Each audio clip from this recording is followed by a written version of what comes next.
Good morning, Philadelphia Eagles fans, and good morning, NFL fans, to week 3 of the 2020 season, where this week our Birds take on the Cincinnati Bengals in a weird game that has me feeling, I don't know, and we'll go through that, especially since you know a couple different things. I'm not down at the stadium right now. I got the next best thing, I think, right here, which normally I'm down at the stadium, and normally I'm a little bit more hype. Reason why I don't have hype in the title today. Before I get into the football, if you hear the little droplets or so, it is raining right now, but I'm currently in a shipping container house I'm building. More to that on my channel in the future, and more I'll talk about that in this video for a second. But let's just jump into it. Last week, our Birds looked like garbage. There's no way of saying that any other way. They just did not look good. Carson Wentz did not look good. He's throwing interceptions. It seems like he's forcing things. The defense just looks not good. And we look uninspired. Looking at the schedule, looking at the players on the roster, because I'm about to probably tear it apart right now. We're supposed to be a lot better than this and more competitive than this, but I feel something a little different now. And maybe, I don't know, because it's the COVID year or so, and all of this protesting and everything, but piecing a bunch of things together, I'm not feeling too good, not just about this week, but going forward. I'm going to just present my thoughts like I do on this channel, and just take them for what they are. And I'm just being honest. That's kind of what I do. And if you agree, great. If you don't, oh well, great. See where this life takes us. So what do I dive into first? Well, let's just take one at a time. Our defense. Nate Gary has been out of position all year so far. He looks lost. We do not invest in linebackers, and they're being just exposed by whatever tight end comes in to play us. And Nate Gary, by all means, I don't know him as a person, so this is just all about football field stuff. Just does not look like he's picking up the defense. He's always behind. And the joke is, reading all the comments on YouTube, he's doing a really good job at social distancing from the offense of the opposing team. There hasn't been crazy games by wide receivers. We have Slay out there. He's been playing pretty well. We haven't heard a lot, which is always a good thing. But we haven't been also getting crazy pressure on the quarterback, which is part of what defense is supposed to be able to do. Fletcher Cox and company, and they've been doing all right. But that linebacker part has been killing us, absolutely killing us. Which means you can't cover, but also, I guess we stack against the run a little better, but Nate Gary's been killing us.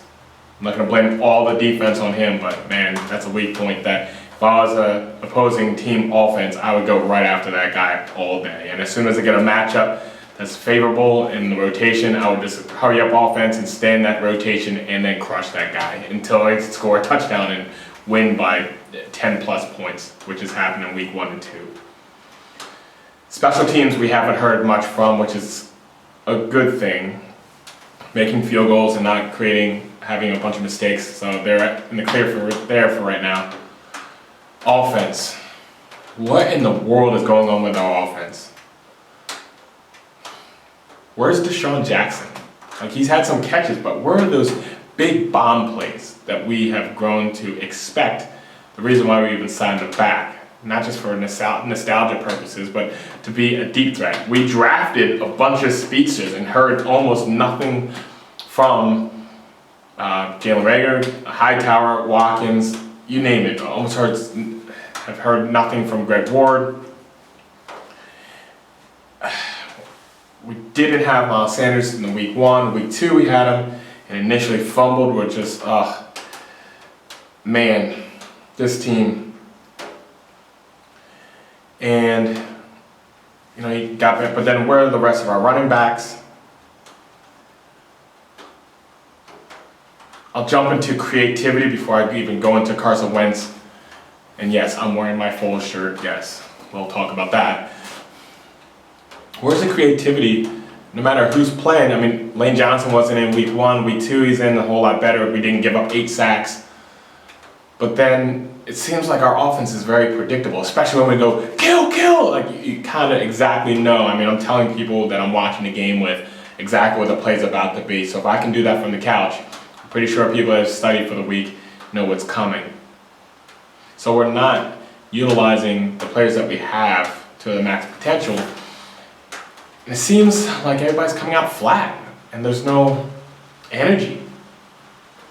Which leads me to Carson Wentz. This guy's forcing the ball in places and throwing a lot of interceptions. Most interceptions I think he's thrown in 2 weeks, especially to start a season.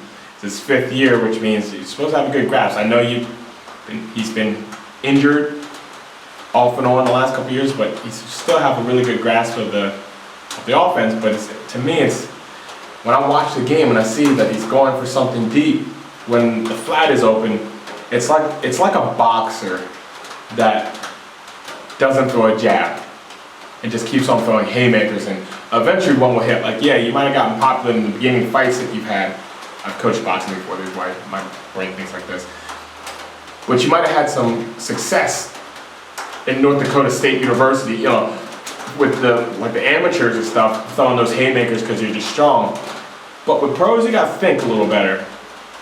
And you got to set them up with the jab. You got to set them up with other things. You got to set them up with combinations they didn't see coming. And then once they let down the guard to the bomb because they're looking at that combo, you've showed a wrinkle in your game that's different. Then you throw the bomb because they're not expecting. Then that's when you use one of your speedsters on one-on-one coverage and take your shots. You don't throw in the double coverage just for the sake of throwing it in because you like how Brett Favre did things back in the day, which Doug Peterson himself said Wentz is a lot like Favre. And it seems like our Super Bowl has just caused more pressure to be on Wentz, and it's very evident to me, but it also seems clear to me that he can't get the guys motivated.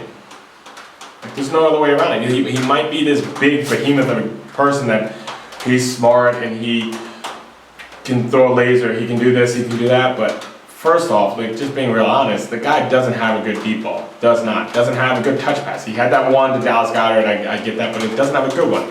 Should be developing that. And through these 2 weeks, not good decision making, and he's not running the ball ever, so it seems more like he's scared for getting injured, and I understand why, because now you have Jalen Hurts behind him, and if he gets injured, there's a good possibility that's the end. And he doesn't have a give up attitude, but the team doesn't look good. So this is one of the first times ever that I just don't feel good about an Eagles team. I don't. We started out smoking hot against Washington, winning 17-0, and we've been flat ever since. And as soon as it even looks like we're even potentially coming back into a game, we get blown out by LA. And it doesn't look good. Just doesn't look good. But pairing those things together, the 0-2 start and the Wentz stuff and Nate Gary and play calling and all that mess. But the other thing that doesn't have me feeling too good is the NFL and how they're handling all this stuff, because I'm starting to look at them a little different. Maybe it's part of getting older. And I see the business side of the NFL. Of course, week 1, they're really big into all the protest stuff and the different national anthem, or the different anthem along with the national anthem, and showing that on TV, and what are players going to do? Are they going to kneel doing it? They're going to hold hands or lock arms? They're going to kneel. They're not going to come out. Like, what are they going to do, right? And the NFL really sucked that up. And you know what? It blew up right in their face. Absolutely blew up in their face, because you know what? On the real side, a lot of NFL fans love the regular national anthem. I'm military, yeah, get used to listening to the national anthem, taking off your hat, right, listen and go through, and then, okay, it's game time. They don't want anything else in the middle of that.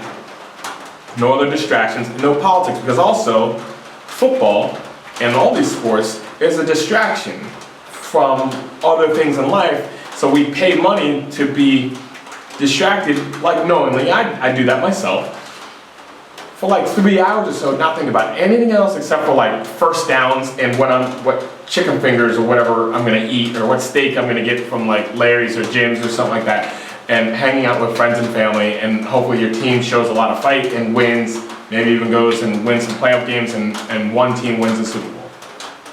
That's what people expect from football, from sports. But then going hard political week 1 turned a lot of people off. I just powered right through it, still did my video and things like that. But I found very interesting week 2 how the complete change where you turn on the game and wait for it to start, and they didn't show anything from the pregame. So you're really standing for stuff, right? Like if you really believe in something, no matter what somebody says it does, it's not going to change who you guys are, right? But the NFL is a business. If everybody's sucked up all that equality stuff, marching, everything like that, and ratings went up, you better believe week 2 it would have been more of that stuff. But in fact, the ratings went down, which advertisements and all the other stuff, basically as ratings go down, money goes down. And that's what really matters to the NFL. And you can tell by the response. And I look at the players too, like, it frustrated me because I see my team looking flat. And yeah, it's crazy. So like, Eagles score, touchdown! Woo! I go nuts. Eagles! Hey, Eagles do something stupid. Carson Wentz with another interception. I get frustrated. In the process, I came up with a new thing. I'm going to start cutting wood. Every time the Eagles do dumb stuff, at least when I'm not watching the game, like at my brother's or at some bar somewhere or something like that, ended up with a lot of firewood. But my emotions, I allow my emotions to go up and down, especially with the team. I feel like that they're invested. I go, okay, let's ride this roller coaster. And last week it was so flat. I just felt so weird at the end. And then after they were all flat and got blown the heck out by LA, all the players meeting at the middle of the field and smiling and slapping hands and oh yeah. And it just felt, like I'm watching a bunch of rich people hang out.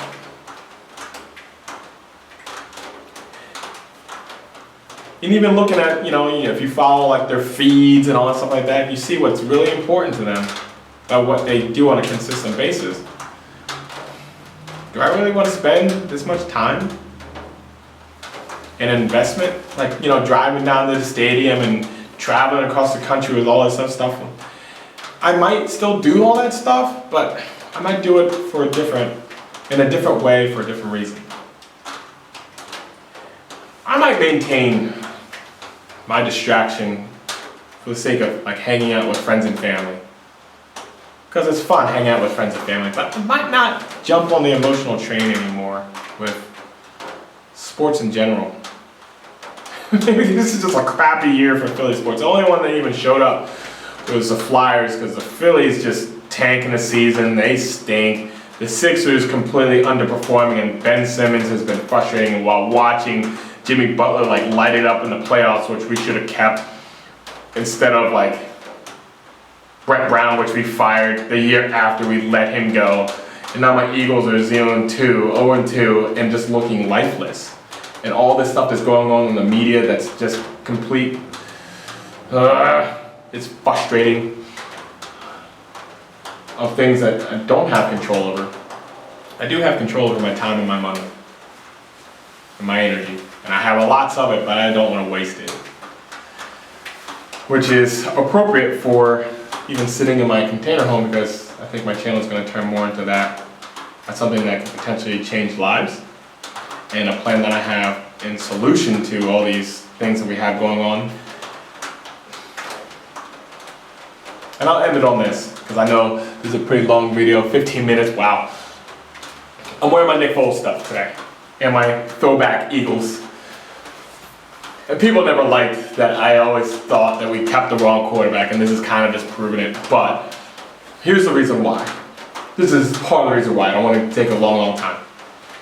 Nick Foles went through life. Right? He was on the Eagles, very successful.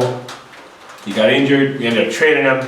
Went to St. Louis at the time. Went to St. Louis, Jeff Fisher, which had 3 playoff-bound quarterbacks under his belt without knowing it, because Jeff Fisher wasn't that good at developing them.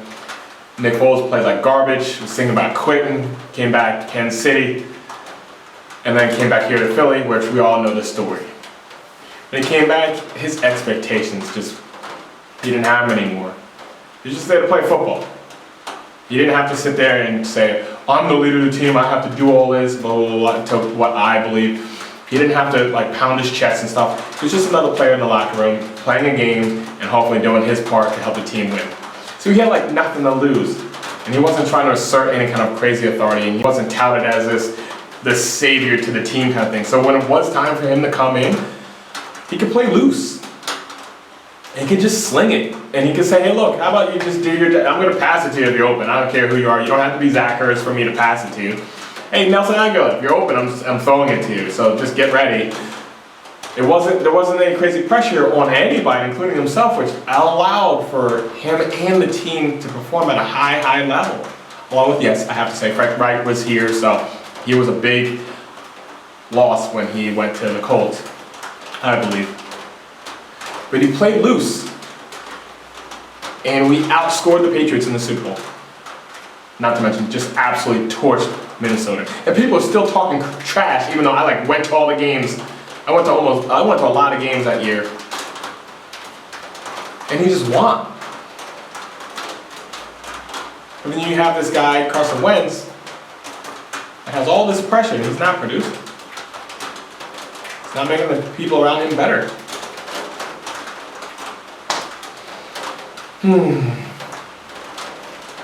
Where to go from here? Where to go is to play Cincinnati. I wish I could even do a review really on their team. It doesn't matter. It seems more up to us, and we seem lifeless. I don't even know if I would pick my Birds to win this weekend. That's how weird it is. And you guys know how I roll on this channel. This is probably the longest Eagles video I've done without any energy to go along with it. No exit music, no yelling and screaming and at the top of my lungs, and no hype. This might be a transitional video. I do hope my Birds win. I will be watching them at 1 o'clock on Sunday. But I think I'm going to put a lot less pressure on a game and put more pressure on myself to provide the entertainment and the happiness and the joy that I want from my city.